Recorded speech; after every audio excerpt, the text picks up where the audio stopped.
ഇതിങ്ങനെ മണപ്പിക്കേ വേണ്ടു. പിന്നെ ചുറ്റിനുള്ളൊന്നും ഓർമ്മ വരുന്നില്ല. ഇതാണ് ആദം സ്പെഷ്യൽ ബിരിയാണി പിക്കിൾ. ഇതുണ്ടെങ്കിൽ ഇത് മാത്രം മതി നെയ്ച്ചോറിലിങ്ങനെ അടിച്ച് തിന്ന. നമ്മളെ മംഗലപ്പുറക്കുള്ള അച്ചാറില്ലേ അത് തന്നെ. ഇതിലൂടെ പിന്നെ എക്സ്ട്രാ കളറൊന്നും ചേർക്കാത്തതുകൊണ്ട് മായമില്ല ഒന്നുമില്ല. ഇത് മാത്രമേ ഉള്ളൂ. ഇത്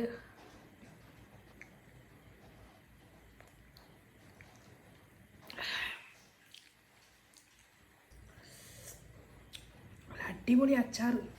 ഇവരെ മാംഗോ പിക്കിളുണ്ട്. എൻ്റെ മോനെ കഞ്ഞിയായിട്ടുണ്ടെങ്കിലില്ലേ ഇത് മാത്രം മതി.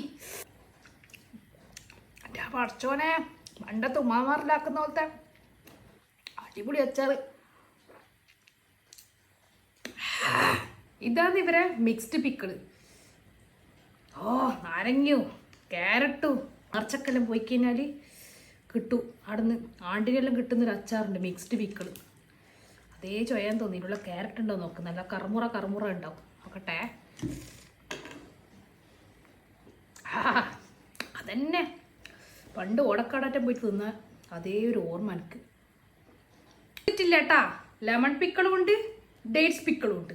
സ്പൂൺ എടുത്തിട്ട് ഇതിൻ്റെ ഉള്ളിൽ നിന്ന് ഇങ്ങനെ നല്ലോണം അച്ചാറിലിങ്ങനെ പിടിച്ച നാരങ്ങയില്ലേ അതിങ്ങനെ എടുക്കുക. എന്തെങ്കിലും വല്ല കക്കിരിയോ ക്യാരറ്റിൻ്റെ മുകളിലിട്ടിട്ട് തിന്നാനോ അടിപൊളിയായിരിക്കും. എന്നിട്ട് ഇതാ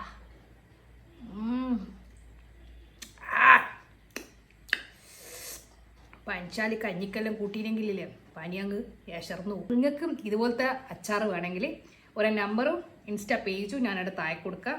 അപ്പോൾ എന്തായിക്കഴിഞ്ഞാലും വാങ്ങിക്കോ, മസ്റ്റ് ട്രൈ ആണ്. ഗൾഫിലെല്ലാം കൊണ്ടുപോകണമെങ്കിൽ ആരോട് ഏൽപ്പിക്കണ്ട, ഇവരെ ഡയറക്റ്റ് ഏൽപ്പിക്കുക. ഫുള്ള് സീൽ ചെയ്തിട്ട് തന്നെ നിങ്ങൾക്ക് കിട്ടും. അപ്പോൾ ആദംസ് പിക്കിൾ മറന്നുകൊണ്ട പേര്. ആദംസ് പിക്കിൾ വാങ്ങണമെങ്കിൽ ഇതാ താഴെ കൊടുത്ത നമ്പറിൽ നിങ്ങൾ വിളിച്ചോ. നല്ല അടിപൊളി അച്ചാർ ഞാൻ ഗ്യാരണ്ടി. അത് നമ്മുടെ ഡേറ്റ്സ് പിക്കിളായാലും ശരി, ലെമൺ പിക്കിളായാലും മാങ്ങ അച്ചാറായാലും നല്ല ബീട്രൂട്ട് അച്ചാറായാലും എന്തായിക്കലും ബിരിയാണി സ്പെഷ്യലാന്ന്. ഇത് അടിപൊളിയാന്ന്. നിങ്ങളെ വീട്ടിൽ ഗസ്റ്റോ ഇനിയിപ്പോൾ നെയ്ച്ചോറോ ബിരിയാണിയോ എന്തെങ്കിലും ആക്കുന്നുണ്ടെങ്കിൽ ഈ ഒരു അച്ചാറ് മാത്രം മതി. ബിരിയാണി സ്പെഷ്യൽ തന്നെയാണ്. ബിരിയാണി വേവിച്ച ബാറുണ്ട്. ഇതൊന്ന് തിന്നോക്കിയാൽ. Thank you so much watching this video from Jignu spotlight.